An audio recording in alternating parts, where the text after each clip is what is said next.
Welcome back to the Apatros review. In this episode, the Death Collector. Hi there, welcome back to the Apatros review. Now, I'm doing this episode in Liverpool, in southwestern Sydney, in Big Park. As you can see, it's pretty, not not fully busy, but it's pretty fine. Just spending the day in Liverpool for a while, visiting friends, having fun. So I decided to do a review for you.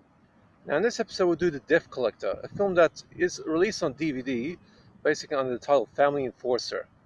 I hope you can hear me. Anyway, now this film was directed by Ralph DeVito in the year 1976, and it has been issued on many public basement DVD singles and multi-pack releases by the likes of Flashback Entertainment, Showtime Entertainment, Avenue One, and others. For this review, I reviewed the prints from Flashback Entertainment, and the disc you just saw was from Avenue One. Both have pretty average picture quality, with the Flashback disc being a fair bit on the soft side, but the Avenue One print being sharper, but with the trade-off being a washed-out color palette.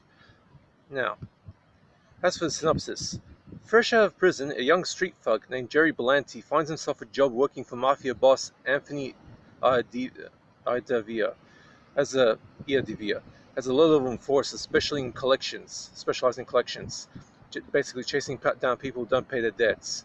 His first job is successful, but right after recovering the money, Jerry is shot and wounded by a rival collector working for the man he just took the money from. After Tony avenges the wounding by performing a hit on the mark, Jerry is given another chance out of sympathy and asked to join a pair of hoodlums in stealing $40,000 from a supermarket. This they pull off, but while waiting in the hotel room for Jerry to return, the partners are killed by the assassin hired by the original mark to kill Jerry. Jerry then falls out with Tony, who suspects him of stealing the money for himself. As Jerry attempts to find out who the assassin is and hunt him down, Tony, who's royally displeased with Jerry, puts out a contract on his life. Now, this is an obscure low-budget crime drama from the mid-1970s. The Death Collector pretty much occupies a rather unusual place in the annals of film history. The film, which was the sole directorial effort of Ralph DeVito, had a young Joe Pesci in his first starring role as a hoodlum wanting to rob a supermarket alongside the hero. While the film did little business when it came out, a short time later Robert De Niro saw the film and, while sufficiently impressed with Joe Pesci, recommended him to Martin Scorsese, who promptly followed his advice and offered Joe Pesci a role in Raging Bull, giving Pesci a serious leg up in the acting business. This cemented Pesci's career. His subsequent roles have, for the most part, given him a wider recognition as an eccentric oddball of an actor.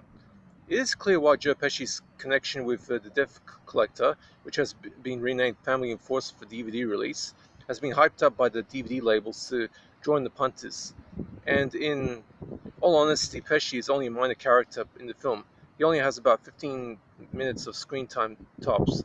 But the film doesn't really need the hype up, since it is an interestingly flawed crime B-grader that works best as a morality tale about employees' need to respect their employers, and also being a prime lesson that cockiness and arrogance will get you nowhere in life, except for a 6-foot deep hole in the marshlands of New Jersey.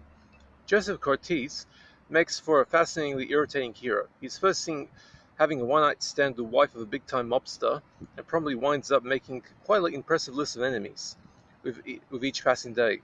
That being said, for all his cockiness and hot temper, Cortez's character is an honest, talented in his field and professional nature.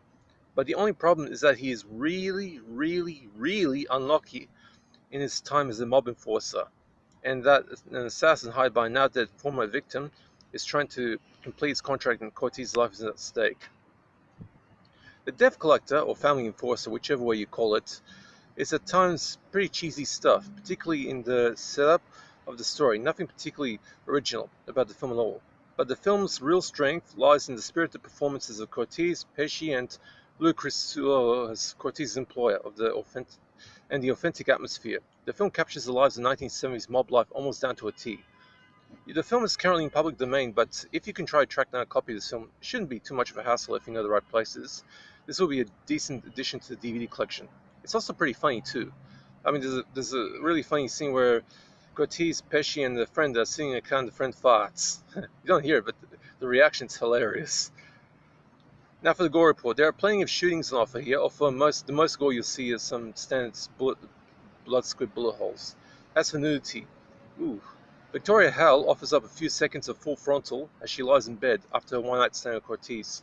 Her breasts and pubis are clearly visible, depending on the clarity of your DVD copy, although they are partially obscured in darkness once she gets up to put on a nightgown. Also contributing to nudity fronts Hyla Marrow, who plays a stripper in a small bar, her body visible except for her black diamond-shaped G-string and nipple pasties. Now, I give this film a C+, 5 out of 10, meaning that it is a passable bit of 1970s mobster drama that fans of Joe Pesci might need to add to their collection but for completeness sake, but it's in no way a bad movie. As I said, this is pretty cheesy and has a pretty limited span for our story, but does modestly shine through the acting. And as for the DVD, this was released through numerous public domain sources and DVD labels, mostly under the title Family Enforcer, and usually with Joe Pesci being prominently displayed on the cover, even on the disc. The DVDs I reviewed this film pretty reasonable quality for the cheap price tag, but some of these prints can be in pretty rough shape. Fortunately for me, the two discs I reviewed here have acceptably average picture quality, with the flashback print being a fair bit on the soft side, but the Avenue 1 print having sharper detail, only slightly, but with the trade-off being a washed-out color palette. But otherwise, well on the legible side. The only thing that in closest is a supplement to this thing is a cut price biography, a really simple one that somebody wrote on the Avenue 1 disc. By the way, that DVD's cover lists of trivia tracks as an extra, but there's nothing like that on the actual disc, which is pretty fair stuff for a cheap DVD such as this one. And to be honest, about the little thing about DVD biographies, this is something that Columbia TriStar and Roadshow Entertainment used to do in Australia back in the early days of DVD. Therefore, they're putting a stag biographies and filmographies of the cast and crew constitutes a real supplement, value for money. No, it really doesn't. And plus, especially the filmographies, because I mean, if it's a big name actor, and you do a filmography on it, like just listing the films, it's going to get out of date. And plus, nowadays with the internet, everyone's got access to the internet and IMDb. And to be honest, but there are some discs, really cheap ones that use like these homemade extras pretty well. For example, MR Entertainment, which had the Silver Screens collection of cult horror films back in the day. I've got a few of those. They used to do. They actually had the best homemade extras. What they do is they get a fan to write film synopsis, for example, like Night of the Living Dead and The Last Man on Earth, and films like that. House on Haunted Hill, and just write like a really decent synopsis and review and film analysis and stuff. It's really good. I'll review those discs in the future, but for now, this Family Enforcer, or Death Collector as originally known, it's actually, the biography is very simple. It's a really simple biography. It's only like 6 pages long, and it's pretty decent. If you get this disc, hang on, let me show you the disc. If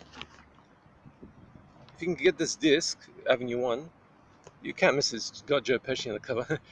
This one, it's cheap, and Avenue 1 was labeled.